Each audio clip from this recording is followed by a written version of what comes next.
नमस्कार दोस्तों, स्वागत है आप सबका हमारे चैनल में। तो आज का हमारा विषय है नमक का दरोगा। नमक का दरोगा प्रेमचंद जी द्वारा लिखित कहानियों में से एक कहानी है। ये अपने समय की प्रसिद्ध कहानियों में से एक मानी जाती है जो 1913 में लिखी गई थी। तो इस कहानी के अंदर जो हमारे मुख्य किरदार है उनकी ईमानदारी, जीवन के मूल्यों को इतने अच्छे तरीके से दर्शाया गया है जिसे हम आगे अब कहानी में जानते हैं। तो आइए शुरू करते हैं हमारी इस कहानी को। तो हमारी इस कहानी के मुख्य पात्र हैं मुंशी वंशीधर। मुंशी वंशीधर जो है वो अपनी नौकरी को इतनी ईमानदारी से करते हैं, वो किसी प्रकार की रिश्वत नहीं लेते, क्योंकि उनके जीवन का मूल्य होता है कि वो अपनी ईमानदारी से जितना भी कमाएंगे वो अपने जीवन को उसी में निर्वाह करेंगे। वो किसी प्रकार की रिश्वत नहीं लेना चाहते, वो अपने जीवन को ईमानदारी से जीना चाहते हैं। परंतु जो उनके पिताजी होते हैं वो उनके ही विपरीत होते हैं। वो उनको पहले ही कहते हैं कि जब आप इस नमक के दरोगा के पद पे कार्यरत होंगे तो आपको जिस भी प्रकार की या किसी भी प्रकार की कैसी भी रिश्वत वगैरह दी जाएगी तो आप उसको स्वीकार करेंगे, आप उसको लेने से मना नहीं करेंगे, क्योंकि रिश्वत लेने से ही जीवन को अच्छे तरीके से चलाया जा सकता है। आपकी घर गृहस्थी की जितनी भी ज़रूरतें हैं उनको अच्छे तरीके से पूरा किया जा सकता है, जीवन को एक ऐशो आराम की ज़िंदगी से जिया जा सकता है। परंतु जो मुंशी वंशीधर होते हैं वो इस चीज़ को लेने से खंडन करते हैं। वो कहते हैं कि मेरे जीवन में जितना मुझे अपनी ईमानदारी से, अपनी मेहनत से जितना भी वेतन मिलेगा, जितनी भी राशि मैं कमा पाऊंगा, मैं उसी से अपने जीवन को अच्छे तरीके से व्यतीत करूंगा। मुझे किसी भी ऊपरी चढ़ावे को नहीं चाहिए, मैं किसी भी ऊपरी चढ़ावे को महत्व नहीं दूंगा। मैं अपने जीवन को उसके बिना ही गुजर बसर कर सकता हूँ। किंतु वंशीधर के लिए ईमानदारी तथा उनकी नैतिकता ही सर्वप्रथम मूल्य होते हैं, इसलिए वे नमक के दरोगा के पद को प्राप्त करते हैं। जिस इलाके में मुंशी वंशीधर की नियुक्ति होती है उस इलाके में एक प्रसिद्ध रईस होता है जिसका नाम होता है पंडित अलोपीदीन। पंडित अलोपीदीन जो होता है वो नमक की कालाबाजारी करता है। तो ऐसे ही एक दिन क्या होता है, मुंशी वंशीधर जो होते हैं उनकी वहाँ ड्यूटी लगी होती है और अलोपीदीन के जो 2 नमक के ट्रक होते हैं, 2 नमक की जो गाड़ियाँ होती हैं, वो कानपुर ले जाते समय यमुना को पार करते हुए वंशीधर पकड़ लेते हैं। परंतु जो अलोपीदीन होता है वो उस गांव का एक बहुत ही प्रसिद्ध रईस होता है, तो उसके आगे चाहे वो कुछ गलत कर रहा है या सही कर रहा है तो उसके आगे कोई भी व्यक्ति कुछ नहीं बोल पाता, क्योंकि वो अपने पैसे की ताकत से हर चीज़ को दबाने का वजूद रखता होता है। मतलब वो इतना ज़्यादा रईस है उस गांव के अंदर, तो उसके आगे कोई भी व्यक्ति कुछ नहीं बोल पाता।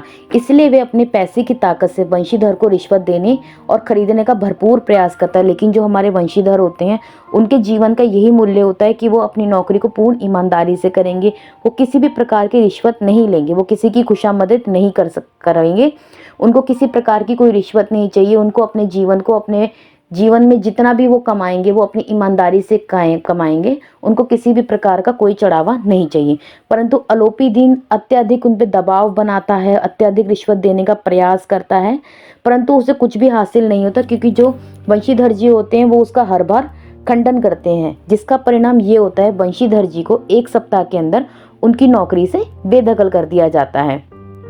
तो ये उनको ईमानदारी का, उनको जो कहते हैं ना, एक ज़्यादा जो ईमानदार लोग होते हैं उनको जो हमारा समाज स्वीकार नहीं कर पाता, क्योंकि ये जो करप्शन चल रहा होता है ये सब ऐसे ही होता है। जो ज़्यादा पैसे वाले लोग होते हैं सिर्फ उन्हीं का ही बोलबाला होता है, बाकी ईमानदारी लोगों को कुछ समझा ही नहीं जाता। जो व्यक्ति अपनी ईमानदारी से नौकरी कर रहा होता है उसका कोई मूल्य नहीं होता। जबकि अलोपीदीन जो होता है वो पैसे की ताकत से जो नमक की कालाबाजारी के आरोपों से बाइज्जत बरी हो जाता है। उसके जितने भी आरोप उस पर लगाए गए होते हैं सभी खत्म कर दिए जाते हैं, क्योंकि उसके पास पैसे की ताकत होती है। जैसे कि आप सबको भी पता है हमारे समाज में केवल पैसे का ही बोलबाला है और उसके अलावा किसी चीज़ को कोई महत्व दिया ही नहीं जाता, चाहे वो कोई इतना भी ईमानदार व्यक्ति क्यों ना हो। तो उसके सारे आरोपों को बलि कर दिया जाता है। इसके उपरांत भी धर्म तथा नैतिकता के मूल्यों पर अटल रहने वाले हमारे मुंशी वंशीधर जी जो होते हैं वो अपने नियमों पे खड़े रहते हैं। वो नौकरी से चले जाते हैं और अपने घर में रहते हैं।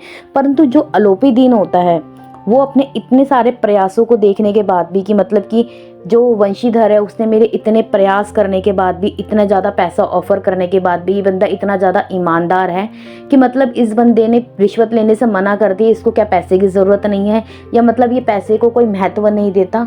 तो जो अलोपीदीन होता है ना वो वंशीधर की ईमानदारी से इतना ज़्यादा प्रसिद्ध हो जाता है कि वो वंशीधर के घर जाता है और उनको कहता है कि आप एक काम करें, मेरी जितनी भी संपत्ति है ना आप उसकी देखभाल का करें, एक मैनेजर के रूप में, स्थायी मैनेजर, आप मेरी जितनी भी संपत्ति है उसके स्थायी मैनेजर बन जाएं और मैं आपको 6,000 रुपये महीने की तनख्वाह दूंगा। परंतु जो वंशीधर होते हैं वो अपनी ईमानदारी को कायम रखते हैं और उस नौकरी को लेने के लिए अपना लेते हैं, परंतु वो उस नौकरी को भी अपनी पूर्ण ईमानदारी से करते हैं। यहाँ पे वो किसी भी प्रकार का कोई भी चढ़ावा वगैरह दोबारा से वही सब जो उनकी अपनी ईमानदारी का जो नियम होता है वो उसी नियम को अपना के अपने कार्य को करते हैं। तो प्रेमचंद जी ने इस कहानी के अंदर ईमानदारी को इतने अच्छे तरीके से दिखाया है कि मतलब जीवन के मूल्यों के अंदर जीवन जीने के लिए ईमानदारी कितनी महत्वपूर्ण है कि एक व्यक्ति अपनी ईमानदारी के चलते चाहे उसको अपनी नौकरी क्यों ना छोड़नी पड़े वो, लेकिन वो अपनी ईमानदारी को नहीं छोड़ता, अपनी ईमानदारी को ही सबसे ऊपर रखता है। तो आज का टॉपिक हमारा यहीं ख़त्म होता है। तो कल मिलते हैं एक नए टॉपिक के साथ।